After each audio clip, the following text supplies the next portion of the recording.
Most conscious leaders will say that shame is the lowest vibration emotion and you should completely eliminate it, timeline therapy the hell out of it, and let that shit go so you can climb up the emotional vibration scale to like courage and love. However, in this episode, I'm diving into how shame can actually be a really powerful motivator when the fear of shame can actually drive you to succeed at new, higher levels. Stay tuned. Welcome to the Crown Yourself podcast, where together we build your empire and transform your subconscious stories about what's possible for your business, body, and life. I'm your host, Kimberly Spencer, founder of crownyourself.com, and I'm a master mindset coach, best-selling author, TEDx speaker, known to my clients as a game changer. Each week, you get the conscious leadership strategies you need to help you reign with courage, clarity, and confidence so that you too can make the income and impact you deserve. Imagine this podcast as your royal invitation to step into your full potential and reign in your divine purpose. Your sovereignty starts here, and your reign is now. Hey there, it's Kimberly Spencer back with the Crown Yourself podcast, founder of crownyourself.com, and I am so honored to be back here with you because I am fired up. I just had an amazing interview, getting to interview one of our communication queen celebrities, Megan Camille, and I am so honored and excited for just the podcast that we're getting our celebrities booked on through that business. It is such a ride, and this year the tide has shifted. Last year I faced some deeply personal initiations, and one of which inspired me to see shame in a whole different light, because I was reading Steven Pressfield's The Warrior Ethos, and in it, he describes the difference between guilt and shame. And I'm going to grab the book so I can read it. Steven Pressfield writes, "The warrior advancing into battle or simply resolving to keep up the fight is more afraid of disgrace in the eyes of his brothers than he is of the spears and lances of the enemy." And he talks about that individuals in a guilt-based culture internalize their society's conceptions of right and wrong. The sinner feels his crime in his guts. He doesn't need anyone to convict him. He convicts and sentences himself. A shame-based culture is actually the opposite. And in a shame-based culture, face is everything. So like who you are, your integrity, like literally the term saving face, that's everything. And all that matters is what the community believes of us. And now I am not 100% for like using shame or negative emotions as a driver, but in reading this book about the warrior ethos, and y'all know that my TED Talk was called Becoming a Warrior for Possibility. So I'm obsessed with this like warrior mentality. And Joan of Arc is someone that if I could answer one of my common interview questions for our rapid fire, but she would be one of the people that I would want to be in her body, lived as she lived for a day, see how she thought for a day, because and experience the level of intuition and communication with the divine realm. Like that would be, she would be someone that I would 100% be on board with being in. And I literally have scribbled on my mirror, "I have no fear.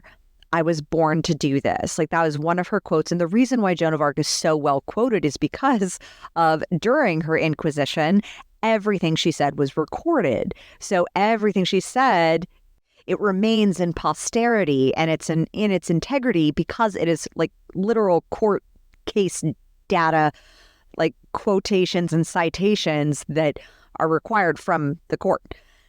And so while I don't mandate for living by other people's opinions, while I don't take a stand for that, I do think that there is something within us that needs to be tapped into that surpasses our own ego, which the ego can be driven by guilt. We can flagellate and self-flog ourselves all the time.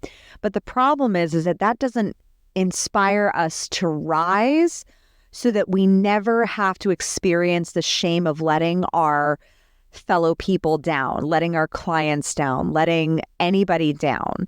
And that we operate in such integrity with our word. And I think what's inspired me is recently I've seen in several different industries this belief that of not delivering on the services that you say that you provide and of just kind of a non-committalness of, that didn't work out. And I know I promised that I would do this for you, but it's not really working out. So I'm just going to kind of quit. Like that is and then the person who quits, like they feel guilty, but the other person is left like feeling like left high and dry. And they're like, hey, that really sucked. And it taints that person, the person who did that, it taints their reputation. And in a warrior culture, your reputation as to who you are in this world and in this realm is everything.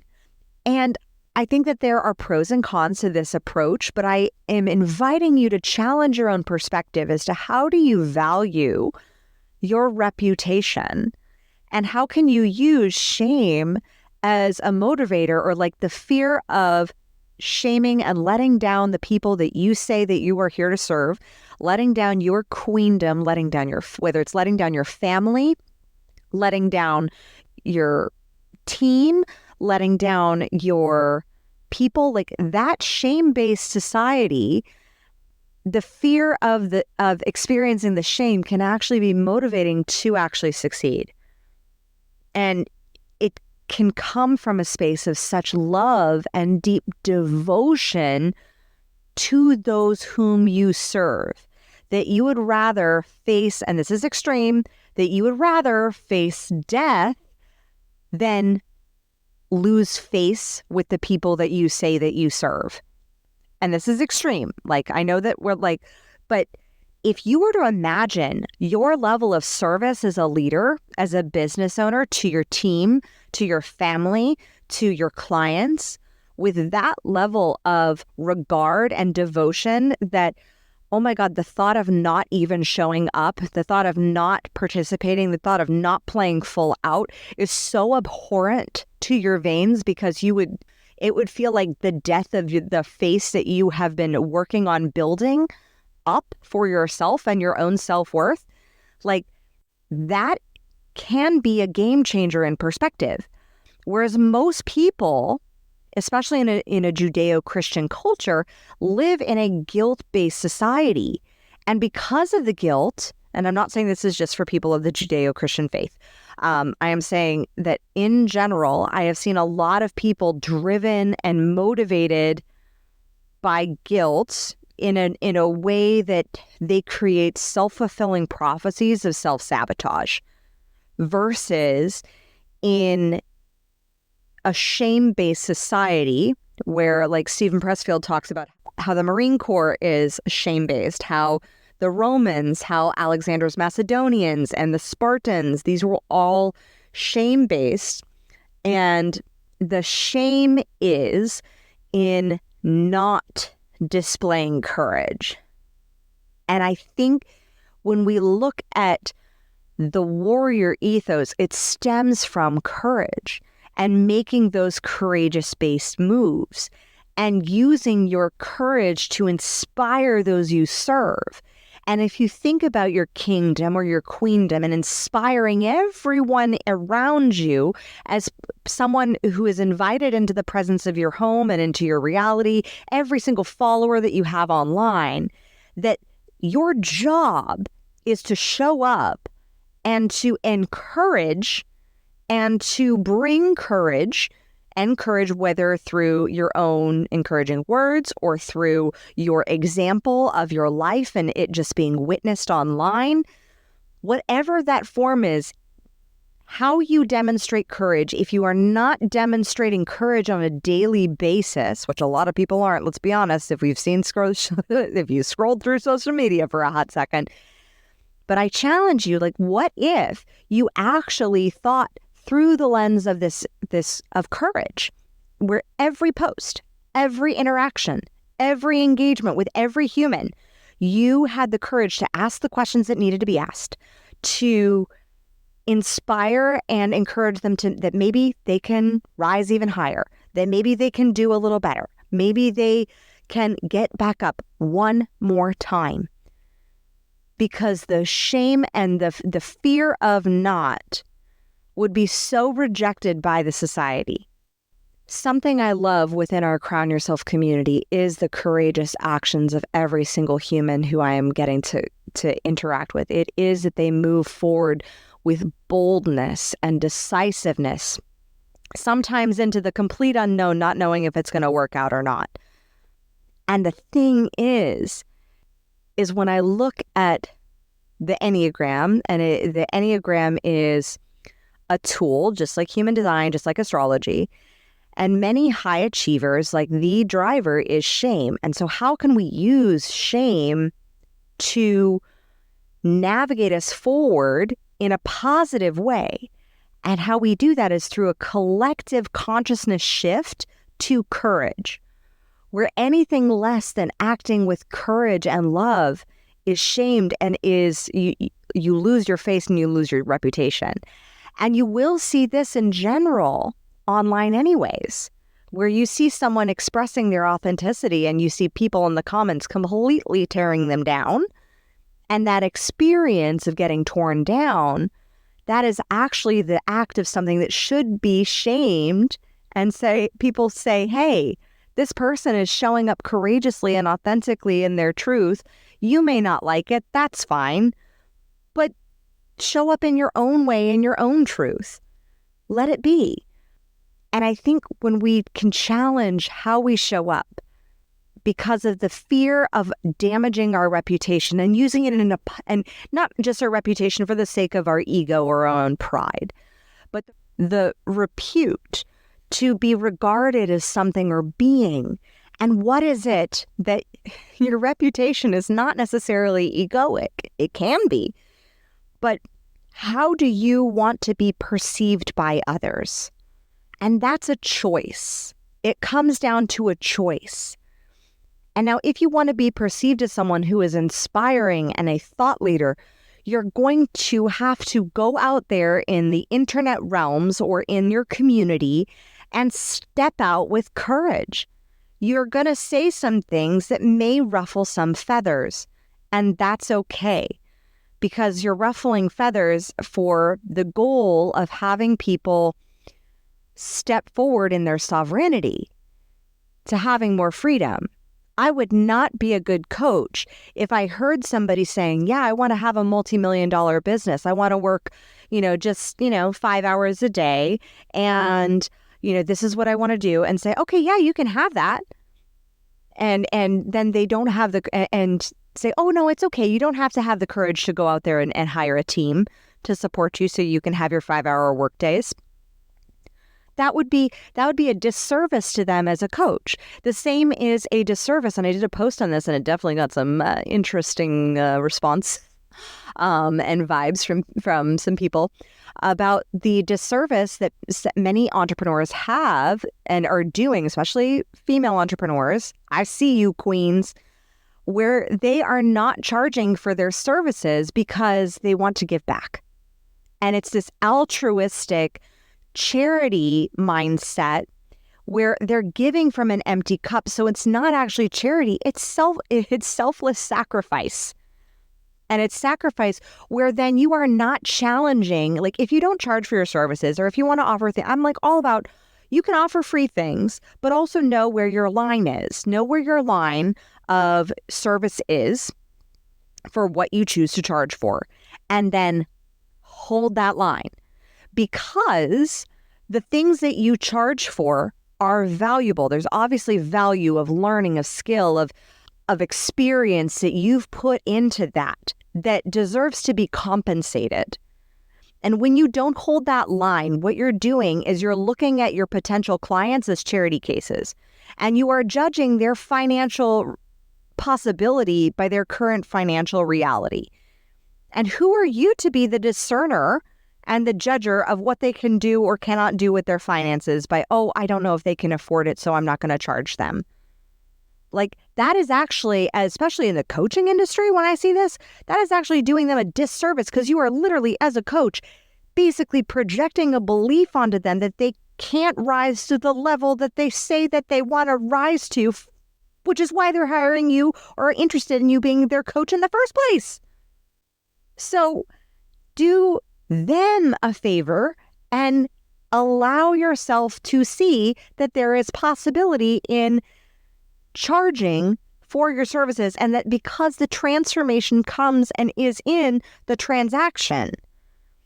And there are people that may not like that belief because they just want to do everything for free because charging money is scary. Because free is nice. People love free. But people value paid. Like when you pay for your house, you value it. I mean, you own it. There's ownership in that choice versus if you get it for free. Humans notoriously neglect free. They like it. It makes you likable. But for the recovering people pleasers, you charging actually is your act of courage. So the idea then of not charging for your services would actually be shame motivated in a shame-based culture of a warrior culture that would say, hey, queen, charge for your frickin' services. Do the courageous thing. That is where we can start navigating a new paradigm and a new relationship with shame, where it's not that you feel or experience shame.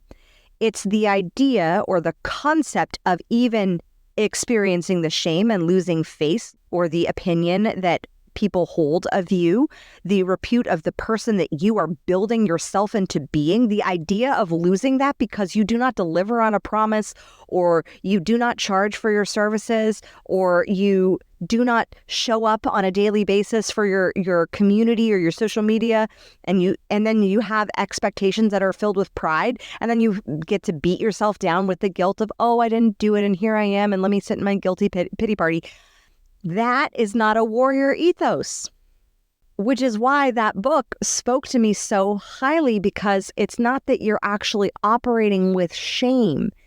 It's that you are operating with courage, because the idea, even the very concept of you experiencing shame and letting those you serve down is so abhorrent to your soul that you would rather die. And in a way you do. Egoically. So look at how can you shift from the guilt-based thinking where you get to self-flog in your own little bubble. And yeah, your reputation may be damaged, but what's a reputation? A fucking lot, I can tell you that.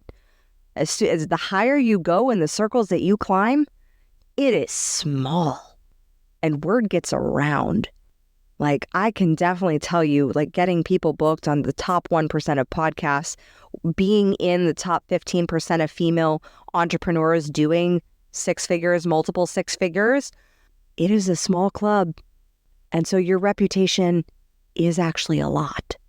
And that's why when I have celebrities come to me who have stuff in their past with their reputations and things like that, that it was damaged or someone spoke ill of them, that is why I have such a passion, especially if they spoke ill of them, the person did not actually do something, and then the person who spoke ill of them was not actually punished by our judicial system that lets people spew lies, and then there's no consequences for lies that are told that actually damage a person's reputation and could damage their family and can hurt other people.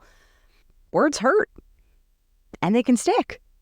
And now I don't know what the specific solution is, but I think the solution may not come from the government. I think it may come from a societal cultural paradigm shift to one of a warrior culture where we're not seeking out war. It's not seeking that out. We already have that, and that's not serving anyone.